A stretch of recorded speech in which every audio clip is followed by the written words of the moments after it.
So there's something that's going on in my heart. I've been going out with a woman for a few years now who, when I met her, she was just like a fairy. She was sprightly. She was running around. She was all kind of energy. And in the last year, she's gotten just sicker and sicker and sicker, and nobody knows what it is, and she's all swollen up. And during this time, she had a really difficult time with her job, and she wanted to talk about it, and I did as much as I could, and then I couldn't. And I'm feeling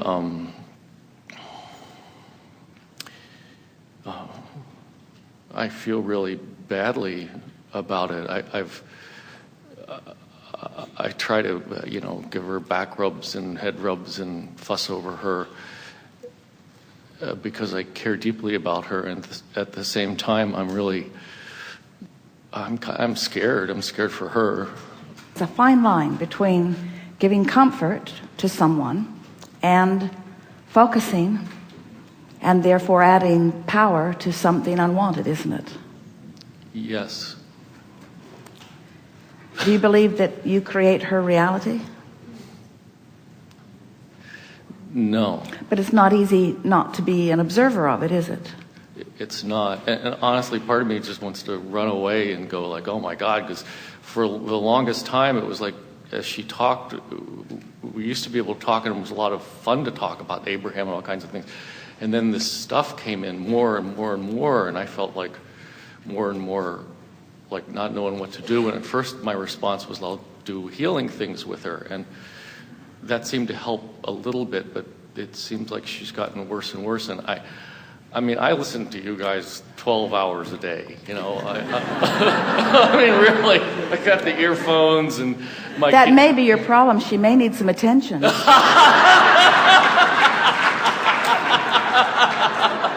I know, and that's it. I have two teenage daughters, so I know what the gauntlet is. Okay, they're a piece of cake, but and she's wonderful when I can get it off of that track. But I don't know how to not be affected by it. Here's the thing. Well, you've asked the most important question of all: how can I be an observer of something unwanted, and stay in alignment with who I really am, and therefore of benefit to someone else? That's the biggest question of all, isn't it?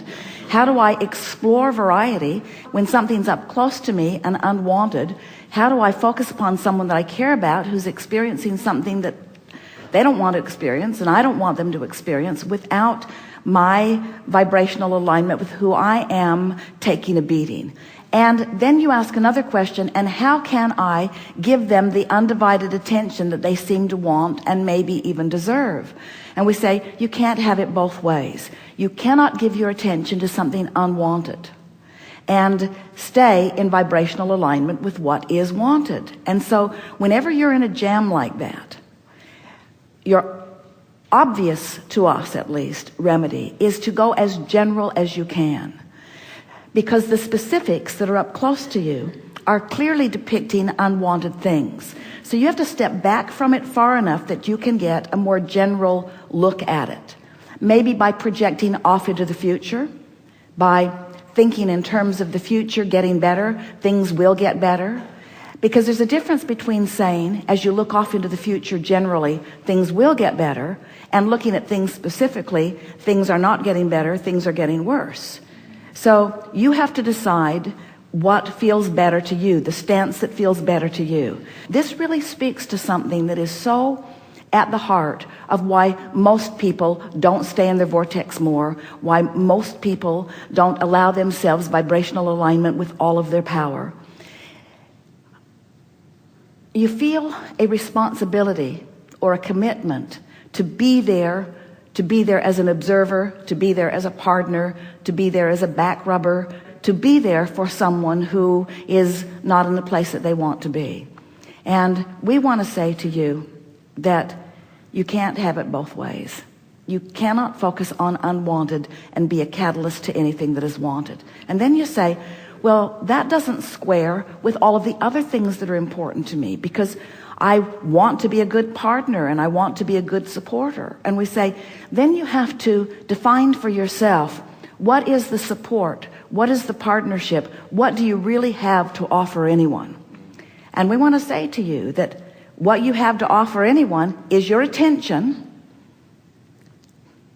from inside your vortex or from outside your vortex. That's really what you have to offer anyone.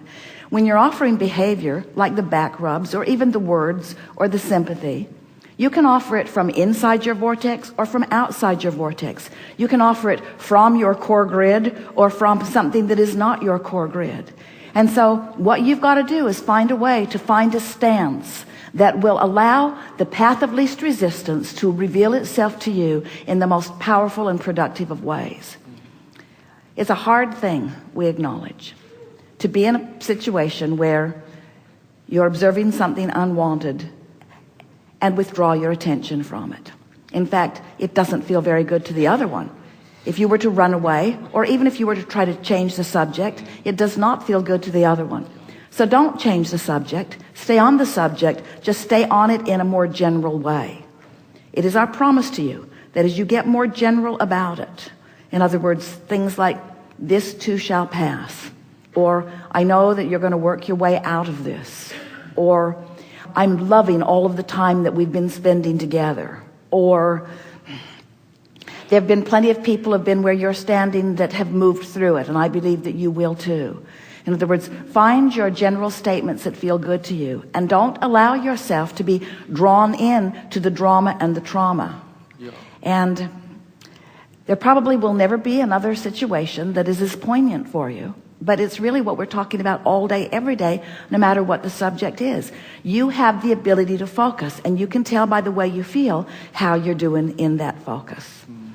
It's a bit like, Jerry told the story so many times to Esther and to others because it was so meaningful to him. He was a lifeguard in his very early years. He lived in New Orleans during high school, and he was a lifeguard at Pontchartrain Beach.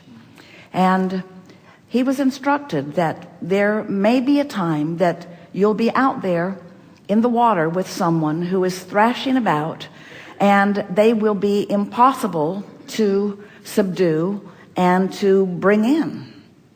Their fear of the water may be such, their thrashing about may be such that you may have to let them drown, he was instructed.